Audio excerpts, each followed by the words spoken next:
Welcome to our two-part series on the July Revolution of Bangladesh. I'm Tamuha Siddiqui, a lecturer from North South University, and I'm bringing this session to you in collaboration with Shuddha Shar, a Bangladeshi publication based in Norway. The team and I had the privilege of interviewing private university students of Bangladesh who played an active role during the month of July. In speaking to the students, we were able to unearth their motivations for joining the uprising, as well as hear harrowing stories of the violence and oppression that they endured at the hands of the former government. We were also able to take inspiration from the courage, determination, and commitment that they showed in order to ensure justice and freedom for all Bangladeshis.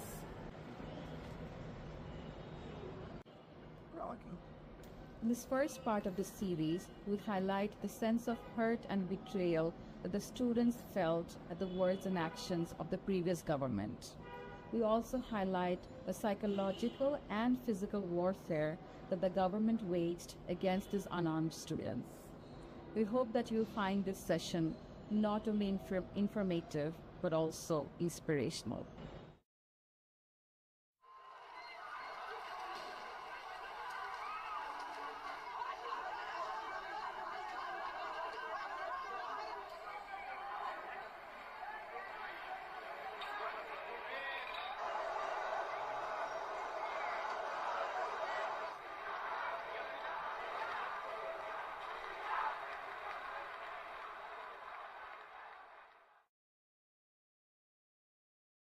If you ask me যে আমি এটা কিভাবে দেখি, for example একজন সচিব তিনি যে ঘুষের একটা ধরেন সাইকেলের মধ্যে আছে, সে হয়তো জানে না যে সে একজন ভালো মানুষ হতে পারতো, but he is also being deprived of being a good human being. ওইটাও কিন্তু তার একটা deprivation. I see like this. So এই যে মানে আই ডোন্ট নো যে এক্সপ্লানেশনের কতটুকু শেষ করা সম্ভব বলে, বাট আমার কাছে মনে হয় সবাই সবাই কোনো কোনো ভাবে অধিকার বঞ্চিত হয়েছে। The term we read in anthropology, which is otherization. So constantly এই বিষয়টা এসেছে, মুক্তিযুদ্ধের পক্ষের শক্তি আর বিপক্ষের শক্তি। অ্যান্ড যেই হচ্ছে এই ন্যারেটিভের বাইরে কথা বলে, তাকেই সে আদারাইজ করেছে, তাকেই সে হচ্ছে পাওয়ারের স্ট্রাকচার থেকে বের করেছে। সেটা যেভাবেই হোক, কনস্ট্যান্টলি যে শুধু অধিকার বঞ্চিত করেছে সেটা না, একটা মানুষকে ইনফ্যাক্ট সে একটা স্ট্রাকচারের মধ্যে সে যে তার সৎ সাহস নিয়ে থাকবে বা তার ভয়েস নিয়ে সে আসলে জাস্ট তার লাইফটা পার করবে, এরকম কোনো নিশ্চয়তা, কোনো নিরাপত্তা ছিল না। আজকে আমি ব্র্যাক ইউনিভার্সিটি থেকে পড়াশোনা করে আমি যদি একটা পাবলিক সেক্টরে কাজ করতে যাই, তাহলে সেখানে কোনো নিরাপত্তা ছিল না, যে নিশ্চয়তা ছিল না যে আমি সৎভাবে কাজ করতে পারবো। অ্যান্ড দেন কোনো এলিগেশন আসবে না, আমাকে ফ্রেম করা হবে না, আমার ফ্যামিলির উপর কোনো থ্রেট আসবে না, আমাকে হচ্ছে জোরপূর্বক কোনো একটা পেপারে বা কোনো একটা ফাইলে সাইন করানো হবে না, এরকম কোনো নিশ্চয়তা ছিল না। তো এই আদারাইজেশনটা একদম রুট থেকে শুরু করে, এই যে ম্যানিপুলেশন থেকে শুরু করে আমরা যেটা নিয়ে কথা বলছি এখন, যেটা ফারাবি বলল যে এই ন্যারেটিভ তাদের মুক্তিযুদ্ধের পক্ষের শক্তির ন্যারেটিভের বাইরে, এবং মুক্তিযুদ্ধকে তারা যেভাবে ব্যবহার করেছে, বঙ্গবন্ধু শেখ মুজিবের যে কন্ট্রিবিউশন সেটাকে ব্যবহার করেছে, এবং অন্যান্য যে জাতীয় চার নেতা আছে এবং মুক্তিযুদ্ধে যারা মানে অংশগ্রহণ করেছেন, যে নারী মুক্তিযোদ্ধারা অংশগ্রহণ করেছেন, প্রত্যেকটা জায়গাতে সে পলিটিক্যালি জিনিসটাকে ব্যবহার করেছে। পুরো হচ্ছে আমাদের এক্সপিএমএন তাদের এই আওয়ামী লীগের যে প্রতিষ্ঠান, এটা হতে দিয়েছে। This is, I don't think এটা শুধু আমাদের জন্য ডিসরেসপেক্টফুল, এটা সম্পূর্ণ মুক্তিযুদ্ধ চেতনার সঙ্গে ডিসরেসপেক্ট করা। এটার কারণ কি, কেন আমি এটা বলছি, তার কারণ আপনি দেখে থাকবেন যে কোটা আন্দোলন থেকে শুরু করে প্রত্যেকটা জায়গায় কোটা আসলে কি একটা সুবিধা দেওয়া, উনি আসলে কোন ধরনের উইংকে সুবিধা দিয়ে এসেছে। উনি ছাত্রলীগকে আসলে যে পাওয়ারটা উনি দিয়েছেন, যেটা ফারাবি বলল, যেটা হচ্ছে মন্ত্রী বা সচিবরা চাইলে যে কোনো কিছু বলতে পারতো, মন্ত্রী চাইলে সে বলছে যে আমার বাহিনী সেই জিনিসটা হচ্ছে টেক কেয়ার করবে। সো এই যে পাওয়ারটাকে হচ্ছে ডিস্ট্রিবিউট করে দেওয়া, কাদের হাতে উনি পাওয়ারটাকে ডিস্ট্রিবিউট করছেন, সেই উইংটাকে উনি কিভাবে ব্যবহার করছেন, মন্ত্রীর যে উইংটা সেটাকে উনি কিভাবে ব্যবহার করছেন, স্টুডেন্টদের যে উইংটা সেটাকে উনি কিভাবে ব্যবহার করছেন, মানে ছাত্রলীগের কথা বলছি। আপনি যখন মুক্তিযুদ্ধের চেতনা, স্মরণ হারানোর বেদনাকে 15 বছর ধরে বা 17 বছর ধরে ইউজ করবেন পলিটিক্যাল গেইনস এর জন্য, এবং আপনার পাঠ্যপুস্তক, আপনার বই খাতা, আপনার প্রত্যেকটা দেশের স্থাপনা, ইনফ্রাস্ট্রাকচারের নাম থেকে শুরু করে প্রত্যেকটা জিনিসে যখন বতে বঙ্গবন্ধু এই টাইপের একটা নোশন চলে আসবে, হ্যাঁ, তখন আসলে মানুষের ভেতরে স্বভাবতই একটা হিট্রেট জন্মানোটা খুবই স্বাভাবিক। কারণ এই মানুষগুলা অল্টারনেট হিস্ট্রিটা কখনো পড়তেই পারে নাই, অল্টারনেট হিস্ট্রি নিয়ে কখনো কথাই বলতে পারে নাই। সো এই অল্টারনেট হিস্টরি নিয়ে কথা বলতে পারার অংশটা যখন তারা করতে চাইছে, অংশীদারিত্ব যখনই তারা নিতে চাইছে, তখনই একটা ফলস ন্যারেটিভ ক্রিয়েট করা হয়েছে, যে ফলস ন্যারেটিভটা আমাদের আন্দোলনের সময় ক্রিয়েট করা হয়েছিল। 9/11-এর সময় জর্জ বুশ যখন এই যে টুইন টাওয়ারে হামলা হয়, তখন সে বলছিল যে either your with the terrorist or with Americans. সে এমন ভাবে পেইন্ট করছিল যে আপনি 9/11-কে সাপোর্ট না করলে আপনি টেররিস্ট, আর যদি সাপোর্ট করেন তাহলে আপনি আমেরিকান। আমাদের শেখ হাসিনা উনি একই কাজ করছেন, উনি সেম ন্যারেটিভ পুশ করছেন। উনি বলছেন আইদার তুমি মুক্তিযোদ্ধা অথবা তুমি রাজাকারের বাচ্চা। সো এই ধরনের ন্যারেটিভ যখন পুশ হচ্ছে, আপনি যখন তার মতাদর্শের বিরুদ্ধে যাচ্ছেন, তখন আসলে এই ধরনের রিয়াকশনস পাওয়াটা অস্বাভাবিক কিছু বলে আমি মনে করি না। এটা খুবই স্বাভাবিক একটা রিয়াকশন ছিল, যেখানে মানুষের ভেতরে ক্রোধটা আসছে। They have to vent it out someway, and they vented it out in this manner. They have to do it. মানে একটা সরকার সে স্টুডেন্ট ফ্রেন্ডলি না, সে হিউম্যান ফ্রেন্ডলি না একদমই। এবং আমি মনে করি এই আদারাইজেশনটা কোন পর্যায়ে হার্ম করেছে, যেহেতু আমি একজন একাডেমিশিয়ান হতে চাই, আমি একজন রিসার্চার হতে চাই, আপনি দেখবেন আমি চাইলেই যে কোনো পেপার নিয়ে কাজ করতে পারতাম না, যে কোনো লেখা আমি প্রকাশ করতে পারতাম না। আমার লেখা একাডেমিক্যালি, আমি যদি আর্টিস্ট হই আমি অনেক কিছু নিয়ে আঁকতে পারবো না। আমি গান, আমি যদি র্যাপার হই, যে আপনি দেখেছেন মুভমেন্টের সময় অনেক র্যাপারকে হান্নানকে অ্যারেস্ট করেছে, টর্চার করেছে, রিমান্ডে নিয়েছে। এছাড়াও অনেক শিল্পী আছে, অনেক সাংবাদিক আছে যাদেরকে হচ্ছে এই যে বিভিন্ন এই যে দেখেন, আরেকটা বিষয় আমি উল্লেখ করতে চাই। বাংলাদেশে আইন কখনোই জনগণের ছিল না।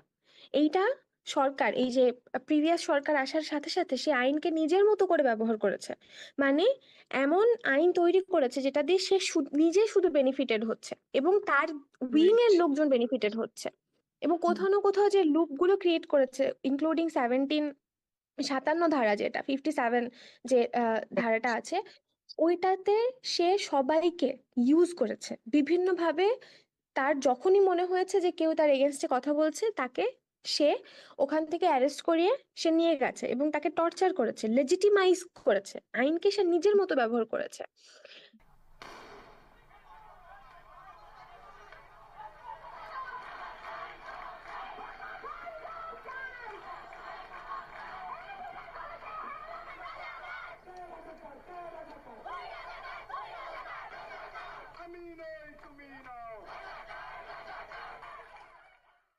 হ্যাঁ, 15 তারিখের দিকে তখন যেই ঢাকা ইউনিভার্সিটিকে একটা সাপ্রেশনের জায়গা, মানে সাপ্রেস করা হইলো ছাত্রলীগ, তারপর পুলিশ, সবাই মিলে। তো ওই মোমেন্টে একটা গুজবাম মোমেন্ট ছিল, মানে একটা না, একটা গুজবাম বলবো না, মানে এটা একটা জাগরণের জায়গা ছিল আমাদের সকলের। তো ওই 15 তারিখে তখনই আমরা, আমার এখনো মনে আছে, তো 15 তারিখ রাতে আমার তো এক্সাম ছিল। আমাদের ব্র্যাকে অবশ্য এক্সাম চলতেছিল, মিড টার্ম চলতেছিল। তো মিড টার্মের মাঝখানে সবার ঠিক 15 তারিখ পর্যন্ত মোটামুটি এরকম সবার মাঝখানে কথাবার্তা হইতেছিল যে আন্দোলনটা যেহেতু এত বড় হচ্ছে, আর ওই টাইমে তো ব্লকেট কেবল শুরু হচ্ছে, মানে শাহবাগের ওইদিকে ব্লকেট দিচ্ছে, ঢাকা ইউনিভার্সিটি মানে পাবলিকের স্টুডেন্টরা ব্লকেট দিচ্ছে। তো তখন রাস্তায় প্রচুর জ্যাম। তো প্রাইভেট স্টুডেন্টদের ওই টাইমে মানে মেইন একটু কথাবার্তা ছিল এরকম যে, আচ্ছা আমরা মিড টার্ম দিতে আসবো, আমরা কি আমাদের ওই টাইমে মিড টার্ম দাও। এখন মিড টার্ম কিভাবে দিব আমরা, মিড এক্সাম তো আমরা দিতে ক্লাস করতে পারবো না এখন, এখন আমাদের অনলাইন দিয়ে দেওয়া উচিত, এরকম টাইপ। মানে ওই টাইমে কথাবার্তা এরকম ছিল যে অনলাইন কেন দিচ্ছে না, তো বা মিড টার্ম কেন স্থগিত করতেছে না। তো তখন ঠিক 15 তারিখের পরে বা 15 তারিখেই রাতের দিকে তখন সবার মানে সবার একটা ভিতরে একটা, তখনই আমি বলবো যে প্রাইভেটের একটা অভ্যুত্থানের জায়গা তৈরি হয়। যে প্রাইভেটের স্টুডেন্টদের মাঝখানে একটা আহ, এরকম একটা ফিল আসে যে না, আমার ভাইয়ের গায়ে রক্ত কেন, বা আমার আমার আমার একটা স্টুডেন্ট কেন রাস্তায় রক্ত দিতে হচ্ছে? একটা স্টুডেন্টের, সে তো যৌক্তিক দাবি করতেছে, এমন না সে অন্য কিছু মানে সে ভুল কিছু করতেছে, সে একটা যৌক্তিক দাবি করতেছে।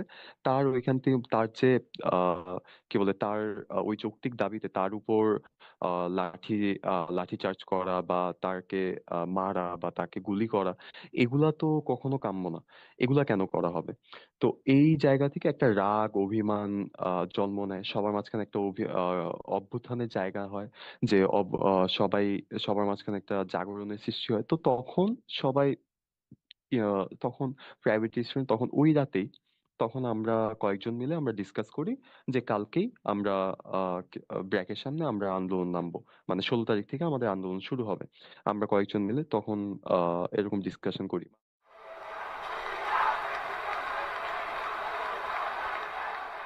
আর আমি যদি আমার বেসিক্যালি একটা পার্সোনাল এক্সপিরিয়েন্স বলি, আমি 18 তারিখের একটা এক্সপিরিয়েন্স বলতে চাই। আমি 18 তারিখে যখন আন্দোলনে ছিলাম, আমি ইস্ট ওয়েস্ট ইউনিভার্সিটির সামনে ছিলাম। সেখানে আমাদের north south, south east, AIUB, east West, BRAC অনেক স্টুডেন্টই ছিল। এবং তখন ব্রাক ইউনিভার্সিটির সামনে পুলিশের সাথে প্রথম সংঘর্ষ হয়। আহ অতঃপর রামপুরা ব্রিজের দিকে আমাদের ইস্ট ওয়েস্ট ইউনিভার্সিটির সামনে আমরা যারা স্টুডেন্টরা ছিলাম, তাদের সাথেও পুলিশ এবং বিজিবির ব্যাপক সংঘর্ষ হতে থাকে। সো তখন একটা খুবই দুঃখের ব্যাপার ছিল যে আমরা দুপুর একটার দিকে, আমরা যখন সংঘর্ষ চলছিল, ব্যাপক আমাদের আহত হচ্ছিল, ব্যাপক স্টুডেন্ট আহত হচ্ছিল। 4-5 জন পুলিশ আহত হয়েছিল। ইভেন ইস্ট ওয়েস্ট ইউনিভার্সিটির মধ্যে একজন আহত পুলিশকে আমরা নিয়ে গিয়েছিলাম তাকে চিকিৎসা দিতে। তো আহ দুপুর খুব সম্ভবত ম্যাম দুপুর 2:45টার দিকে আমরা একটা লাশ নিয়ে যেতে দেখি, এবং সেটা একটা স্টুডেন্টের লাশ ছিল। মোস্ট প্রবাবলি তিনি ইস্ট ওয়েস্ট ইউনিভার্সিটির স্টুডেন্ট ছিলেন। আর আমি আবার ওই সময় আবার ফোনে দেখছিলাম ব্রাক ইউনিভার্সিটি থেকে একটা লাশ বের হচ্ছে, এবং সেই লাশটা ইম্পেরিয়াল, আফতাবনগরে যে ইম্পেরিয়াল কলেজ আছে, ইম্পেরিয়াল কলেজের একজন স্টুডেন্টের। অ্যান্ড এটা মানে খুবই মর্মান্তিক, আন্দোলনের সময় একজন স্টুডেন্টের লাশ নিতে দেখা। এটা আমি আমার জীবনে প্রথম এরকম দেখেছি। আর যদি আর একটু যদি অ্যাড করতে চাই, আহ 19 তারিখ শুক্রবার রামপুরা বাড্ডা এলাকায়, পুরো ঢাকা শহরেই বলতে গেলে যাত্রাবাড়ি, উত্তরা, মিরপুর, সব জায়গায় ব্যাপক আহ সংঘর্ষ হয় পুলিশের সাথে, ছাত্রদের সাথে, সাধারণ জনগণের। তো 19 তারিখে আমি দেখেছিলাম আমাদের রামপুরা বনশ্রী এলাকাতে, মানে আমি আমার চোখের সামনে দেখেছিলাম একজন ছেলেটা হয়তো ক্লাস 8 কি 9-এ পড়ে ছেলেটা। আহ, এটা হলো বনশ্রীর সিডি এভিনিউতে হয়েছিল। ওই যে ছেলেটা ক্লাস 8 কি 9-এ পড়ে, এত বড় না ছেলেটা আর কি, আন্দোলনে যোগদান করেছিল। তো আমি আমি রোডের একটা এক সাইড থেকে দেখছিলাম কিরকম আর কি সংঘর্ষ হচ্ছে। অ্যাকচুয়ালি অ্যাকচুয়ালি সবাই ওই দিন আহ পুলিশের ব্যাপক আক্রমণে কেউই সামনে দাঁড়াতে পারছিল না। তো সবাই যখন আহ এক প্রকার পিছু হটে, তখন আমি বনশ্রী সিডি এভিনিউতে একজন স্টুডেন্টকে তাকে শর্ট হতে দেখি। এবং the short was totally totally very emotional for me, that scene, that ছেলেটার পেট থেকে গুলি ঢুকে পিঠ থেকে বের হয়ে যায়, এবং ছেলেটাকে নিয়ে যাচ্ছিল আমার সামনে থেকে ক্যারি করে। অ্যান্ড এটা আমি আমি আমি কখনো আহ, এরকম সিন খুব কমই দেখছি, আমি বলবো আর কি। অ্যান্ড আমি সিডি এভিনিউ রোডেই দেখেছি রিক্সায় করে অনেক, মানে প্রায় আমার আমার দেখা মতো আমি প্রায় 20 থেকে 25 জনকে দেখেছি নিয়ে যাচ্ছিল তাদেরকে। স্টুডেন্ট ছাড়াও সাধারণ জনগণ বলতে পারেন, আহ, মধ্যবয়সী মানুষ, তারা কেউ হয় চোখে রাবার বুলেট লেগেছে, কারো হাতে লেগেছে, কারো পায়ে গুলি লেগেছে। অ্যান্ড যতটুকু জানতে পেরেছিলাম, 15 থেকে 20 জন সেদিন মারা গিয়েছিল 19 তারিখে আমাদের এলাকায়। এবং পুরো ঢাকা শহরে কত মারা গিয়েছে আমি অ্যাকচুয়ালি জানি না। এখন ওই সময় ব্ল্যাক আউট, ইন্টারনেট অফ ছিল দেখে অ্যাকচুয়ালি খুব আহ, আমরা এরকম নাম্বারও জানতে পারিনি। তো পরবর্তীতে আমি খোঁজ নেওয়ার চেষ্টা করেছিলাম যে ছেলেটা এরকম পেটে গুলি লেগে পিঠ থেকে বের হয়ে গেল, ওই ছেলেটার খবর কি। তো আমি আর তার অ্যাকচুয়ালি খোঁজ পাইনি, আমি জানি না সে বেঁচে আছে কিনা। আল্লাহ সহায় হন, এটাই দোয়া করি। এবং এক্সপিরিয়েন্সের দিক থেকে এগুলো আমার কাছে খুবই মর্মান্তিক ঘটনা লেগেছে। এবং আমি যখন ইনজুর্ড পিপলদের, ইনজুর্ড মানুষদের লাশ বা বডি নিয়ে যেতে দেখেছি, এমনও শুনেছি যারা বডি নিয়ে গেছে তাদের উপরও আক্রমণ করেছিল বিজিবি হাসপাতালে। তো একটা আমার এখনো মনে পড়ে, একটা সাউন্ড গ্রেনেড বিকাল 5টার দিকে একটা সাউন্ড গ্রেনেড বাস্ট হয়, আহ, খুব সম্ভবত বনশ্রী কেন্দ্রীয় জামে মসজিদের পাশে। অ্যান্ড আশপাশের মানুষ যারা আছে সবাই খুব খুব আতঙ্কিত হয়ে পড়ে। একে তো গোলাগুলি চলছে বারবার, অন্যদিকে সাউন্ড গ্রেনেডের যে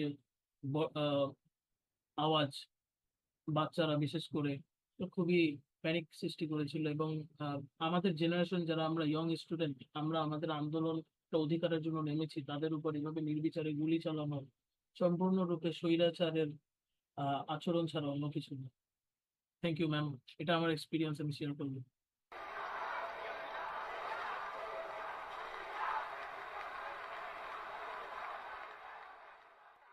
সবচেয়ে পেইন ছিল, সবচেয়ে বেদনাদায়ক ছিল যখন চোখের সামনে আমরা মানে একটা লাশ দেখি। তো আমরা শহীদ জিল্লুর রহমান, সরি জিল্লুর শেখ, তো ইম্পেরিয়াল কলেজের একজন স্টুডেন্ট। তো তাকে মানে তার মৃত লাশ আমাদের মানে বাংলাদেশের পতাকা দিয়ে মোড়ানো, মানে তখন আমি ছিলাম ইসের দিকে, রামপুরার দিকে। তখন রামপুরার দিকে ওইদিকে ঢিলাঢিলি হচ্ছিল, ওইদিকে মানে পুলিশের সাথে একটা রেষারেষি চলতেছিল। তো মেনলি কানাডা ইউনিভার্সিটি এই জায়গা থেকে একটা মানে এরকম শহীদ, একজন শহীদের লাশ আসে। তো ওনার বাবা মা সহ আসে। তো তখন ব্র্যাকের ভিতরে ব্র্যাকের ভিতরে যখন আসছিল, তো মানে এটা যে শুনছি যে একজন মারা গেছে। তো তখন আমি এরপরে ব্র্যাকের ভিতরে ঢুকি। তো তখন যখন আসলে লাশটা আসে আমাদের, মানে আমার চোখের সামনে দিয়ে আসে, ফারাবিও আমার সাথে ছিল। তো মানে ওই মোমেন্টে একদম মানে পুরা নীরব একটা মোমেন্ট ছিল, মানে আহ, সবাই একদম চুপচাপ। মানে ফারাবি তখন ফার্স্ট একটা কোয়েশ্চেন যে আসলে আসলে এরকম মানে আমাদের আসলে মেরে ফেলবে, মানে তারা আসলে মানে এমন কি হচ্ছে, এমন কি করতেছে, কি এমন জিনিস চাইতেছে যে তারা আমাদের মেরে ফেলতেছে। তো আসলে যখন এইটা দেখছি তখন আমরা কেউই মানে আমরা একদমই মানে সবাই ফার্স্টের দিকে যে একটা প্রথম থেকে সকাল থেকে ওই পর্যন্ত একদম ওই মোমেন্ট পর্যন্ত আমাদের মধ্যে যে একটা উত্তেজনা ছিল, আমাদের মধ্যে একটা রাগ বা অভিমান, যে এই বিষয়টা যেটা ছিল, ওই মোমেন্টে একদম সব ঠান্ডা। মানে ওই মোমেন্টে আমরা সবাই অনেক বেশি ইমোশনাল হয়ে গেছিলাম। তো এমনকি আমাকে জড়ায় ধরে মোটামুটি আমার একদম চারপাশে যতজনই ছিল, একজন 50টা মানে ওটা কি যেন বল, ছড়া গুলি। তো স্পিনটা 50টা বুকে খাইছিল। তো ও ওই অবস্থায়, ওই অবস্থায় পর্যন্ত কাইন্দে দিছে। ওই অবস্থায় আমার কাছে আসছে, আমার কাঁধে জড়ায় আমার কাঁদতেছে। তো এরকম হয়েছে, ফারাবি পর্যন্ত নিজের কান্না থামাইতে পারেনি। তো সবাই, কেউই আমরা করতে পারি, মানে সবার অবস্থা একদম ইমোশনাল, একদম আবেগপ্রবণ হয়ে গেছিল। তো ওই মোমেন্টে এক্সাক্ট তার কিছুক্ষণ পরেই সবার মধ্যে একটা আসে, আরো বেশি, মানে ওই রাগের যে বিষয়টা, এটা অনেক বেড়ে যায়। মানে অনেক বেশি বেড়ে যায় যে না, এইটা এরকম হতে পারে না। একটা দেশের যেমন অনন্যা যেরকম বললো যে সে একটু হিউম্যান ফ্রেন্ডলি না, মানে একটুও না। মানে তার চেয়ে আমি বলবো যে মানলাম একজনের উপর একটা মানে একজন স্বৈরাচারী সরকার ছিল, একজন সরকার ছিল, মানে তার উপর কখনো পুরা জিনিসটা যে তার উপর ডিপেন্ড করতেছে তার একটা অর্ডার। এখন আমি যদি একজনকে বলতেছি, আমি হায়ারকিতে আমি উপরে আছি, আমি বললাম তুমি এই জিনিসটা করো, যেটা রং সে বুঝতেছে, রং করার বুঝার পরেও সে যদি ওই জিনিসটা করে, অবশ্যই এটা মানে প্রথম সেন্সে এটা তার ভুল। তো এখন সেই যে পুলিশ বা ওসি বা যারাই বলি, যতজনই আছে, আইজিপি থেকে শুরু করে একদম পুলিশের পুরা স্ট্রাকচার যতজন ছিল, আমি বলবো প্রত্যেকটা মানুষের দোষ ছিল, প্রত্যেকটা। একজনও এখানে একজনও নির্দোষ না, একজনও না।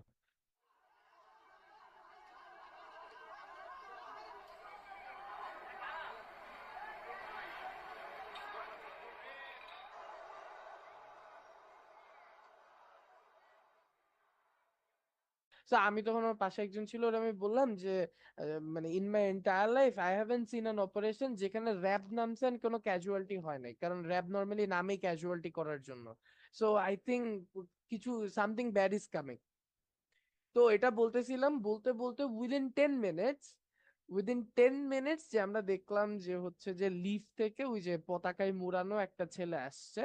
তো আমি ফার্স্টে মানে আই কুডন্ট বিলিভ যে আসলে একটা লাশ হইতে পারে। সো ওখানে মেডিকেল রুমের সামনে রাখা ছিল, তো আমি মেডিকেল রুমের সামনে যাই। মেডিকেল রুমের সামনে যাওয়ার পরে was one of the students, because I was scared, যে আসলে আমি মুখটা খুলতে চাইতেছিলাম না, আমি আসলে I was not ready to accept the fact that he was dead. So আমি হচ্ছে পাশে একটা স্টুডেন্ট ছিল, ওর আমি বললাম কি আচ্ছা এটা একটু মুখটা খুলতে আর কি। and I saw his face, তার ফেসটা হচ্ছে মুখটা খোলা ছিল, চোখ তখনও বন্ধ করে নাই। and তার পুরা বুকে মিনিমাম 150টা গুলি ছিল ঝাঁঝরা করা। হ্যাঁ, and like he was looking upwards, আর তার মানে চোখ লাল টকটক হয়ে গেছে। মানে হি ওয়াজ ডেড। মানে আমি এটা দেখার পরে I couldn't hold my self. আমি অ্যাকচুয়ালি মানে আমি কেঁদে দিছি। আর তারপরে ওই যে আমি ফরিদ ভাইয়ের কাছে এসে বলছিলাম যে মানে ফরিদ ভাই ওটা অ্যাকচুয়ালি করছে, আমি আর একটা কথা বলছিলাম, সেটা হচ্ছে যে গদিটাকে এত ইম্পর্টেন্ট, গদিটাকে এত important that you have to kill an innocent student for that, and not just a student, an innocent human being at that. Do you have to kill him?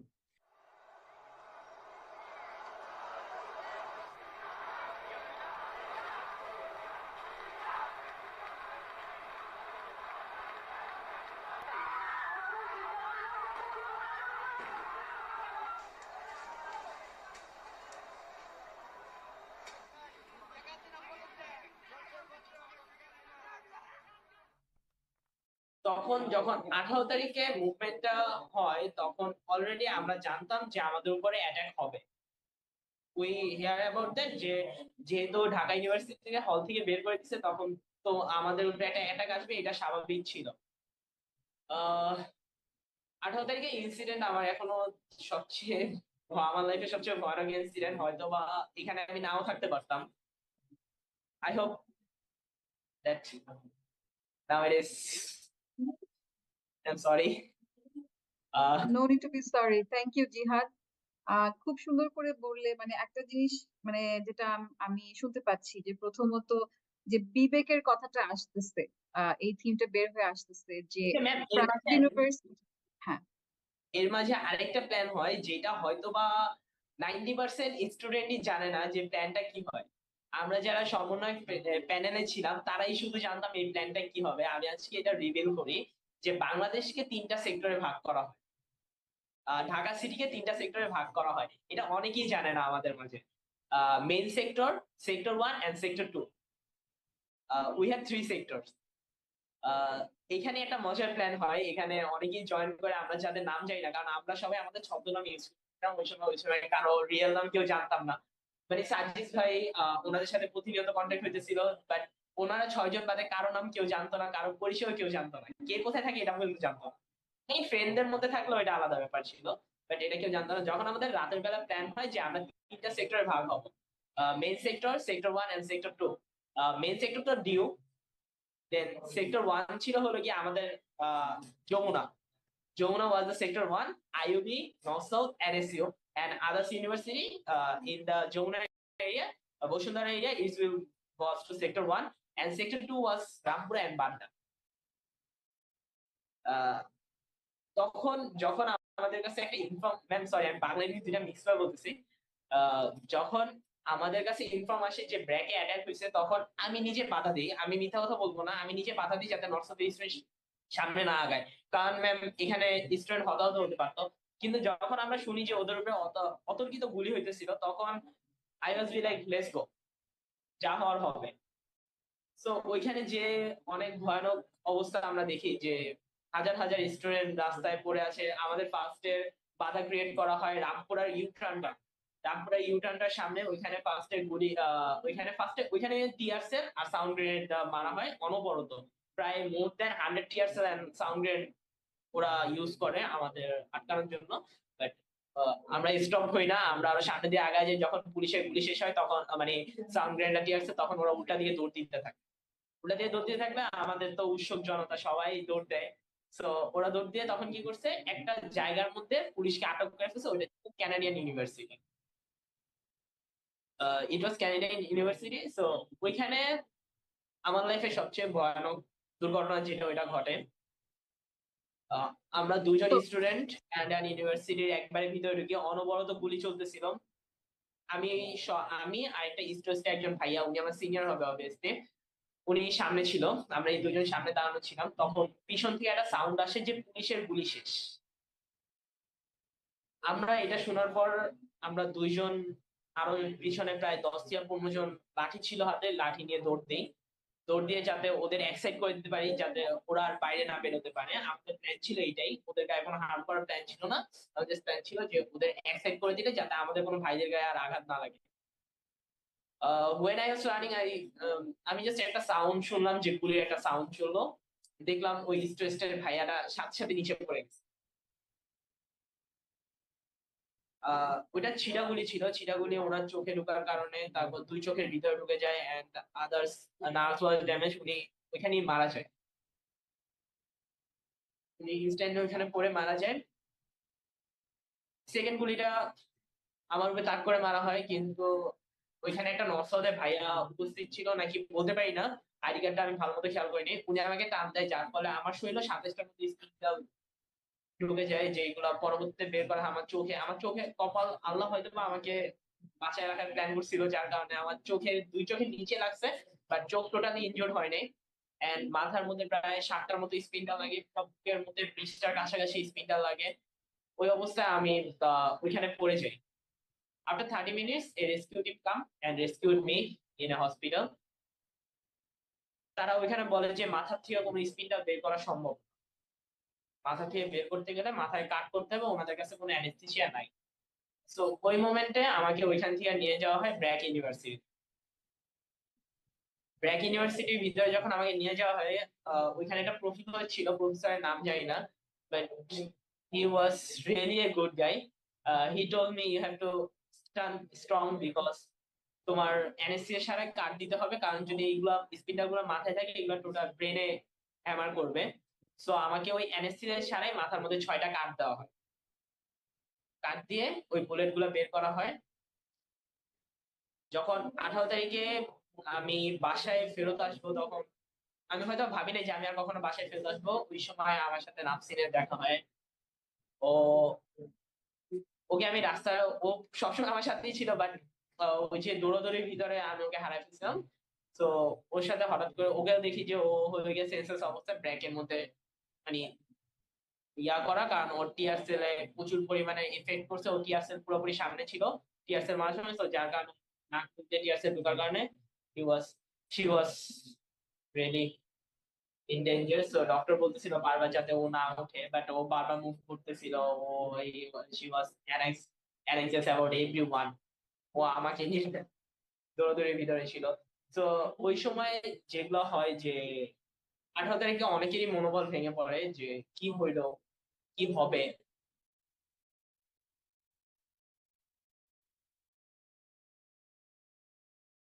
18 তারিখ হচ্ছে সকাল থেকে আমি উত্তরাতে আন্দোলন করি। উত্তরার সিচুয়েশন তো ওয়াজ ইনসেন। সকাল 11টার দিকে হচ্ছে যখন প্রথম বিএনএস সেন্টারের সামনে যাই, তখন আমার লেফট পায়ের অ্যাঙ্কেলের ওই এরিয়াতে হচ্ছে 7-8টা মতো স্প্লিন্টার লাগে আর কি, যেটাকে হচ্ছে ছড়া গুলি বলে। তারপর আহ দুপুরের দিকে বেশ কিছু লাগে, দেন একবারে সন্ধ্যা পর্যন্ত ওই আন্দোলনে ছিলাম। তো সন্ধ্যায় আবার কিছু লাগে। ইন টোটাল 42টার মতো হচ্ছে স্প্লিন্টার আমার গায়ে লাগে। তো সন্ধ্যার তখন অ্যাকচুয়ালি মানে ব্লাড বের হয়েছিল ঠিক, বাট ব্যথা তখনও ফিল করি নাই অ্যাড্রিনালিন রাশের কারণে। তো সন্ধ্যার পরে বাসায় আসার পর ফেসবুক দেখতে থাকি কি হয়েছে সারাদিন, ওই নিউজ আপডেট। লাইক উত্তরায় আহ, বিকাল 4:30 পর্যন্ত আমরা যতটুকু নিউজ পেয়েছিলাম যে 2 জন মারা গিয়েছিল উত্তরায়। 4:30টার পর যখন হচ্ছে মেশিন গান ইউজ করা স্টার্ট করে for 30 minutes, machine gun, AK-47 ছিল 7.56 আর 7.62 মিলিমিটারের যে বুলেটগুলো সেগুলো ইউজ করে, লাইক ওয়ার জোনে যেগুলো ইউজ করে। অ্যান্ড উত্তরায় সেদিন 56 জন মারা গেছিল। আমি তো সন্ধ্যার পরে বাসায় আসার পরে নিজে নিজেই, আমার বোন হচ্ছে ডক্টর, তো বাসায় কিছু মেডিকেল ইকুইপমেন্ট ছিল, সেগুলো দিয়ে আমি নিজে নিজে হচ্ছে 8টা বুলেট বের করি আমার পা থেকে। বাট 2টা তখনও ভিতরে রয়ে গেছিল, ওগুলা বের করার অনেক চেষ্টা করেও পারছিলাম না।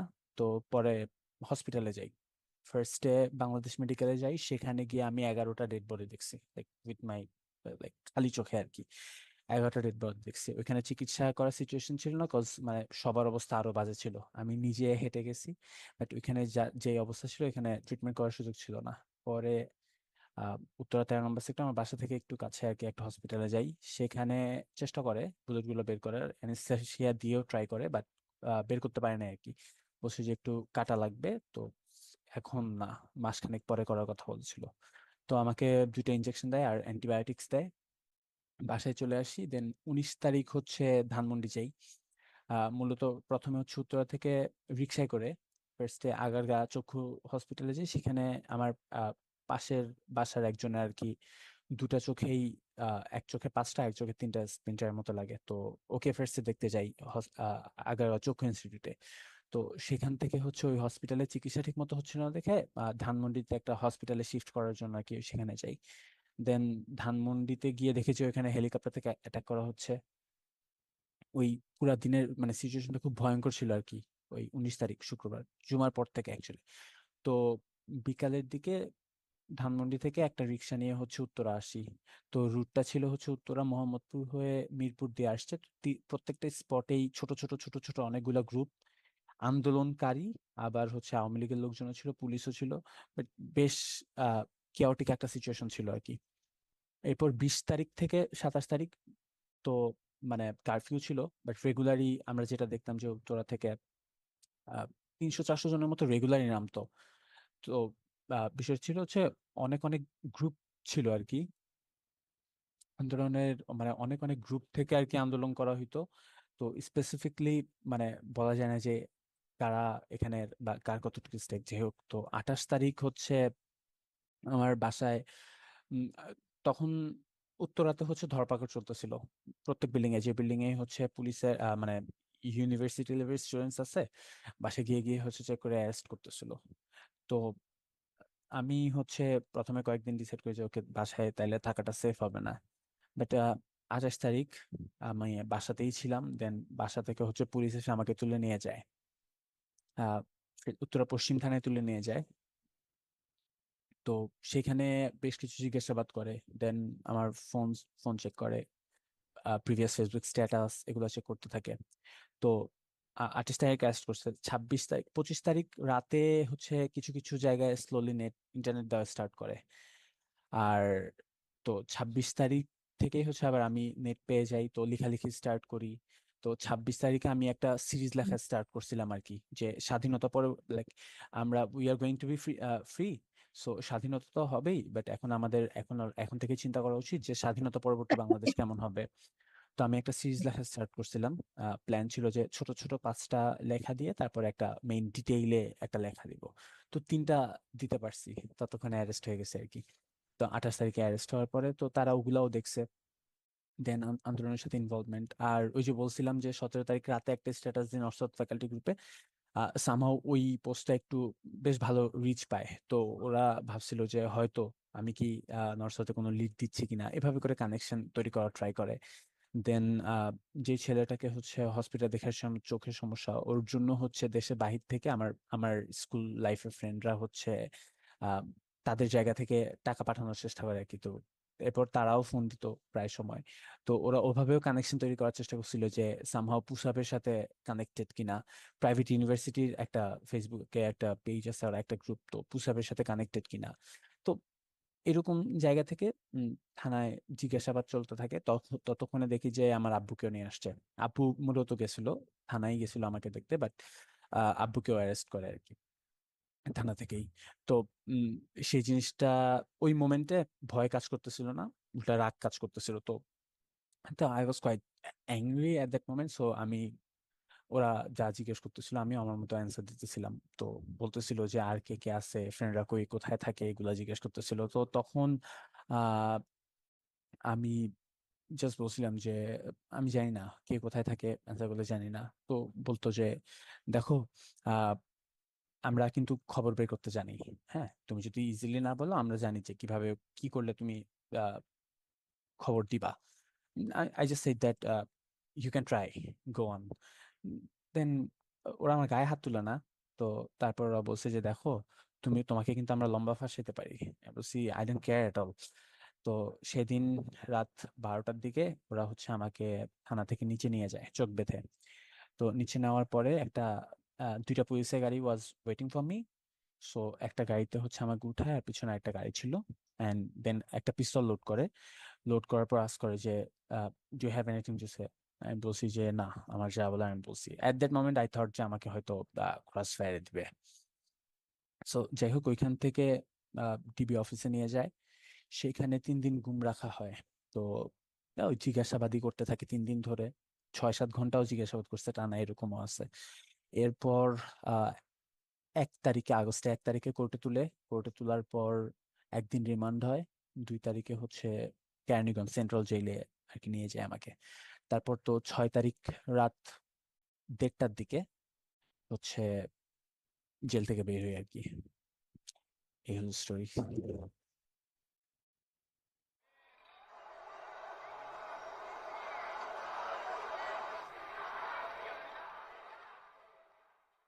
তারপর 18 তারিখের ঘটনা থেকে মেইনলি বলার মতো আছে আর কি, এখান থেকে শুরু করি। তো ওই দিন জমজম থেকে সবাই মার্চ করতে করতে গেলাম বিএনএস এর দিকে। ওই দিন সামরান ভাই ছিল। আমি সামরান ভাইকে চিনি আরো অনেক বছর আগে থেকে। তো ভিড়ের মধ্যে অবশ্য সবাইকে হারায় ফেলছি, এক একজন এক এক দিকে চলে গেছি, এরকম হয়েছে। পুলিশ ফাঁকা গুলি করতেছিল। তো শুরুর দিকে একদম যখন জাস্ট গেছি এমন টাইমে পুলিশ গুলি শুরু করছে। তখন আমাদের প্রায় আমরা সব ফ্রেন্ডের গায়ে গুলি লাগছে, ওই যেটা ছড়া গুলি আর কি, যে পেটে, কাঁধে, মুখে এখনো আছে আমার, ওইগুলো বের করা হয় নাই। বের করবো করবো করে করা হইতেছে না।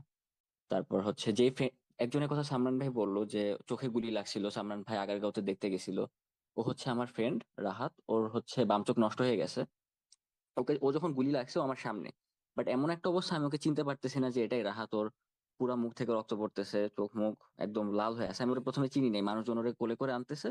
একদম যখন কাছে আসছে তখন আমি চিনতে পারছি যে আর এটা তো আমারই ফ্রেন্ড। ওকে হসপিটালে নিয়ে যাওয়া হয়েছিল। এগুলো অনেক আস্তে ধীরে হয়েছে, আমি অনেক তাড়াতাড়ি বলতেছি, অনেক স্লো আস্তে ধীরে এরকম হয়েছে, ঘন্টার পর ঘন্টা। যেমন 10:30 থেকে একদম 5টা পর্যন্ত। আর সামরান ভাই যখন বললো যে বিকালের দিকে মেশিন গান দিয়ে ফায়ার করা শুরু করছে, ওইটা খুবই ভয়ঙ্কর অবস্থা ছিল। মানে তখন এমন মনে হইতেছে যে একটা গুলি লাগলেই তো শেষ, এতক্ষণ যেসব গুলি লাগছে তখন তো মরি নাই। বাট এখন যে গুলি করতেছে এটা একটাও যদি গায়ে লাগে মরে যাব। কিন্তু এখন পিছানোরও কিছু নাই, সবাই আগাইতেছে, সবার সাথে তো আগাবোই, ব্যাপারটা এরকম ছিল। তারপর ওই দিন রাতে বাসায় এসে পড়ছে। আমি জানতাম না যে বডিতে এতগুলো গুলি লাগছে, তখন আসলে বুঝার উপায় নাই এত কিছুর মধ্যে। বাসায় এসে যখন গোসলে যাব তখন দেখি যে পুরা শরীর ফুটা ফুটা ফুটা ফুটা হয়ে আছে, এরকম একটা অবস্থা, মুখ ফুটা। তারপর পরের দিন ইয়া ইন্টারনেট তো তখন অফ হয়ে গেছে। তো জানি না যে আদৌ কি প্রোটেস্ট হবে নাকি না বিএনএস বা আজমপুরে। এরপরে ভাবলাম যে আচ্ছা বের হয়ে দেখি যে যদি কিছু হয়। তো গেছি বিএনএস, দেখি হ্যাঁ ওই দিনও সেম অবস্থা, পুলিশ গুলি করতেছে, টিয়ার গ্যাস মারতেছে। আর 19 তারিখের টিয়ার গ্যাস গুলো 18 তারিখের গুলোর থেকে আরো বেশি ভয়ঙ্কর লাগতেছে। 18 তারিখ তো ভাবছি যে এত ভয়ঙ্কর, বাট 19 তারিখ আরো ভয়ঙ্কর টিয়ার গ্যাস এরকম। মানে ওগুলো নামাই যাইতেছে না, মনে হইতেছে যে আজকে মনে হয় অজ্ঞান হয়ে পড়ে যাবো, এখানে হাঁটতে পারতেছি না, এরকম অবস্থা। তো হাঁটতে হাঁটতে আবার আমার বাসা উত্তরাতে, তো বাংলাদেশ মেডিকেলের কাছে আসছি। তো তখন দেখতেছি যে একটা লোককে সবাই মারতেছে অনেক। তখন বুঝি নাই কে এটা। পরে দেখতেছি যে গাছের সাথে পা বাইধা উল্টা করে লটকায় ফেলতেছে, লোকটা মারা গেছে। তো পরে জানতে পারছি যে এটা ওই গাজীপুরের যে মেয়র ছিল, জাহাঙ্গীর, ওনার পিএস আর কি। জাহাঙ্গীর আসছিল এখানে, তো তারে পিএস রে পাইছে, মাইরা ফেলছে, এরকম ইয়া করছে। ওই দিন যখন ওকে লটকানো হয়েছে এমন টাইমে পুলিশ আবার আসছে সেক্টরের ভিতর দিয়ে, 7 নম্বর এখান দিয়ে এসে গুলাগুলি শুরু করছে। তখন আমরা সেক্টরের ভিতরে ঢুকে গেছি। আমার বাসা 3 নম্বর রোডে, 5 নম্বর রোডের একটা মেয়ে ছিল, ও বারান্দায় দাঁড়ায় ছিল, ওর মাথায় গুলি লাগছে, ওই টাইমে মাথায় গুলি লেগে ও মারা গেছে, একদম বারান্দায় দাঁড়ায় ছিল, এখানে মারা গেছে। তো এটা শেষে ওই দিন আমি পরে বাসায় এসে পড়ছি। তারপর তো অনেকদিন ইন্টারনেট নাই, কি করব না করব বুঝার উপায় নাই, বাসায় ছিলাম। মাঝখান দিয়ে পুলিশ আসছিল, বাট আমাদের বিল্ডিং এর আরেকজনকে আর কি অ্যারেস্ট করতে আসছিল, ওনাকে পায় নাই। তারপর ইন্টারনেট আস্তে আস্তে ফেরত আসলো, জানলাম যে সালমান ভাই অ্যারেস্ট হয়ে গেছে। ও আমাকে সবাই বলতেছিল যে আমি যাতে আমার সালমান ভাইকে ব্লক করে ফেলি, কারণ সালমান ভাইয়ের সাথে যেহেতু আমার কথা হয়েছে, বা এরকম চান্স থাকতে পারে যে আমারও ধরে ফেলবে হইতে পারে, তো এরকম কিছু মানুষজনকে ব্লক করে ফেলছি। দেন 2 তারিখে হচ্ছে উত্তর 11 নম্বর সেক্টরে হামলা হয়েছিল, এটাও ভালোই নজর কাড়ছিল অনেকের। এটা হচ্ছে ইয়ার 3টার দিকে সবাই একসাথে মাইলস্টোন কলেজের সামনে ছিলাম। তারপর এক সাইড থেকে পুলিশ তখন গুলি শুরু করছে, আমরা সবাই সেক্টরের ভিতরে ঢুকে পড়ছি 11 নম্বরে। তখন হচ্ছে পুলিশ সাউন্ড গ্রেনেড মারছিল, ওইটা আমার বাম পায়ে লাগছে, মানে একদম পায়ের মধ্যেই ফাটছে, কপালটা তো খারাপ, আর ফাটার পর গোস্ত আলগা টাইপের হয়ে গেছিল। এদিকে আমি কানে কিছু শুনতেছি না, সাউন্ড গ্রেনেড ফাটছে। আমি ভাবছিলাম হয়তো আর কখনো কানে শোনা হবে না, এরকম একটা অবস্থা হয়ে গেছে। 1-2 ঘন্টা লাগছে আমার কান ক্লিয়ার হইতে। বাসা থেকে কল দিতেছে, কল রিসিভ করতে পারতেছি না, কারণ কল রিসিভ করে আমি কি বলবো, আমি কিছু শুনতেছি না, যে আমি যে কথা বলবো কিছু শোনার মতো অবস্থা নাই। তারপর আরেক দিকে গেছি, ওই দিক থেকে আবার ছাত্রলীগ তখন আসছে, এক সাইডে পুলিশ এক সাইডে ছাত্রলীগ মাঝখানে। আর ওই দিন প্রচুর মেয়ে ছিল, নর্মালি তো আন্দোলনগুলোতে ছেলের সংখ্যা বেশি ছিল, বাট ওই দিন 11 নম্বরে মেয়ের সংখ্যা বেশি। ছাত্রলীগ আবার এটার খুব ফায়দা তুলছে। সবাই যখন এক একটা বিল্ডিং এ গিয়ে লুকিয়ে ছিল, আমি একটা বিল্ডিং এর ছাদে উঠে বসেছিলাম, আমার পা থেকে রক্ত পড়তেছে, একজন আমার পায়ে কাপড় পেঁচিয়ে দিছিল আর কি, যাতে রক্ত পড়া থামা যায়, এরকম অবস্থা। ওই দিন এক ছাদে দাঁড়িয়ে আছে, আমি দেখতেছি যে বিভিন্ন ছাদে পুলিশ উঠতেছে, উঠে উঠে চেক করতেছে, বিল্ডিং গুলাতে চেক করতেছে। তখন আমার ভয় লাগতেছিল যে এই বিল্ডিং এর ছাদে আসলে আমারও পেয়ে যেতে পারে। ওই দিন কোনো অবস্থা নাই, আমি আব্বুকে কল দিছি যে আব্বু সেক্টর পুরাটা ব্লক হয়ে আছে, বের হওয়া যাইতেছে না, যে যাকে পারতেছে ওরাই মারতেছে, এরকম একটা অবস্থা। পরে আব্বু হচ্ছে বলছে যে আচ্ছা আমি গাড়ি পাঠাবো, গাড়িতে হয়তো প্রবলেম হবে না, পুলিশ হয়তো ছেড়ে দিবে, এরকম হবে। তো দেন আসছে গাড়ি, আসছে আমার হসপিটালে নিয়ে গেছে গাড়ি। এদিকে আমি হসপিটালে আসার পর শুনতেছি যে 11 নম্বরে নাকি অলরেডি অনেকগুলো বাসায় ছাত্রলীগ ঢুকছে, যারাই পারতেছে ওকে মারতেছে, এরকম অবস্থা। তো আমাদেরই ডিপার্টমেন্টের আমার এক ব্যাচমেট নাফিসা, ও ছিল, ও আমাকে কল দিয়ে বলতেছে যে এখানের অবস্থা অনেক খারাপ, আমরা বের হইতে পারতেছি না, কিছু কি করা যায় নাকি, আমরা এক এক বাসায় লুকে আছি, বাট সেফ মনে হইতেছে না। তো আমি যতটুক পারছি মানুষজনের কল দিয়ে বলছি যে কোনোভাবে কি কিছু করা যায় নাকি। এখন সমস্যা হচ্ছে কেউই সেক্টরে ঢুকতে পারতেছিল না, পুরো সেক্টর পুলিশের ছাত্রলীগ ব্লক করে রাখছিল, আর আর্মিদের গাড়ি সেক্টরের বাহির দিয়ে টহল দিতেছিল, বাট সেক্টরে ঢুকে না ওই টাইমে। দেন অনেকের সামহাও অনেকে বের হইতে পারছে, ওই দিনই বের হইতে পারছে। এমনও শুনছি যে অনেকে নাকি ওই দিন রাতে বিভিন্ন বাসায় থাইকে গেছে, উপায় না পেয়ে, বের হইতে না পেয়ে। ওই দিন হচ্ছে বাসায় এসে পড়ছি, ওই হসপিটাল থেকে পরে বাসায় আসলাম। বাসায় আসা ওই পায়ের এটা ঠিক হয়েছে হইতে প্রায় 1 মাসের মতো টাইম লাগছে, ডেইলি ড্রেসিং চেঞ্জ করতে হয়েছে। বাট কানের প্রবলেমটা আমি এখনো ফেস করতেছি, যে খুব সম্ভবত হয়তো ডান কানে এখনো প্রবলেম আছে আমার, ওই সাউন্ড গ্রেনেডটা ফাটাতে।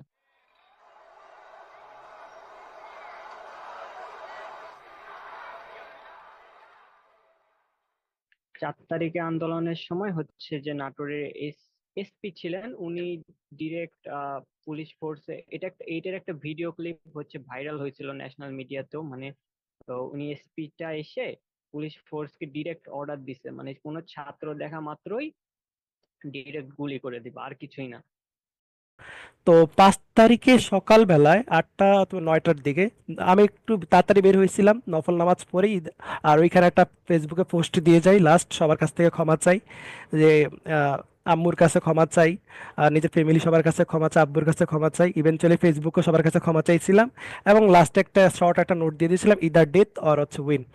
তো 9টার দিকে হচ্ছে যখন আমি রিক্সা করে যাই, তখন ওই রিক্সা চালক ভিতর দিয়ে নিতে গিয়ে হচ্ছে পুলিশের সামনে দিয়ে নিয়ে গেছিল। তো সেখান থেকে আমাকে অ্যারেস্ট করে, তো আমাকে বলতেছিল যে তোমার ফোনটা জাস্ট চেক করবো, এটা বলে হচ্ছে আমাকে থানার ভিতরে নিয়ে গেছিল। তো আমি তো ভাবলাম যে জাস্ট ফোনই তো চেক করবে, আর কিচ্ছু না। এটা পাঁচ তার আগে তারিখের ঘটনা তাই না হ্যাঁ শাকিব? 5 তারিখ, হ্যাঁ 5 তারিখের ঘটনা সকালবেলায়। তো 9টার দিকে যখন নিয়ে যায়, ওটা ছিল ওদের মিথ্যা কথা বলা। বাট তখন ভিতরে যা দেখি সবাইকে মারধর করতেছে আমাদের সাথে, যাদের কি ধরছে। কপাল ভালো ছিল যে আমাকে মারধরটা করে নাই, কিন্তু আমাদের সাথে টোটাল আমরা কাস্টডিতে ছিলাম 22 জন। তো ওর মধ্যে হচ্ছে ম্যাক্সিমাম ছিল হচ্ছে ওই যে আপনার হেফাজতের কর্মী, আবার বিভিন্ন, ওরা সবাই স্টুডেন্ট ছিল, ওরা কুমিল্লা বিদ্যালয় কুমিল্লা থেকে আসছে, নোয়াখালী থেকে আসছে, বাট ওদেরকে ধরে নিয়ে গেছিল। তো ওদেরকে খুব মাইট দিতেছিল ওদেরকে।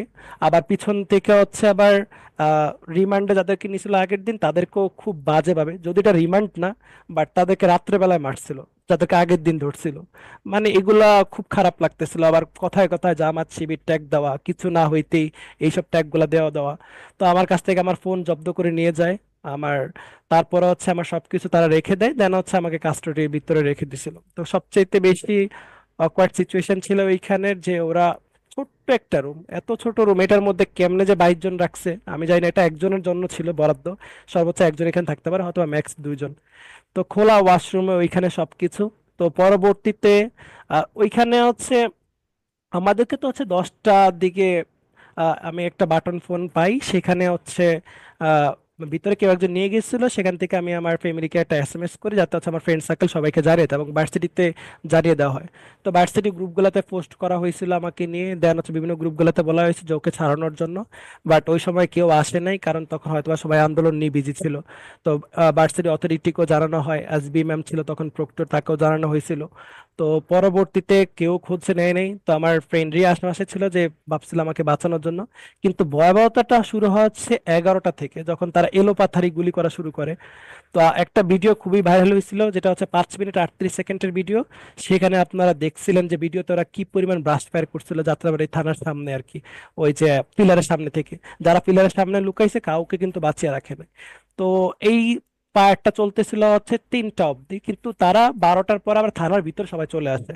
তো সেখানে প্রায় 1000-এর উপর পুলিশ ছিল। তো 1000 এটা আমি কিভাবে জানলাম, যেহেতু পরবর্তীতে 1 মাস পরে আমি আবার ওই থানাতে গিয়েছিলাম তাদের থেকে সব ইনফরমেশন নেওয়া। তো ওই পুলিশরা যখন ভিতর থেকে সবাই বিভিন্ন, যেহেতু যাত্রাবাড়ি থানাটা অনেক বড়, বিভিন্ন জানালা থেকে তারা গুলিগুলো করতেছিল এলোপাতাড়ি চারপাশে।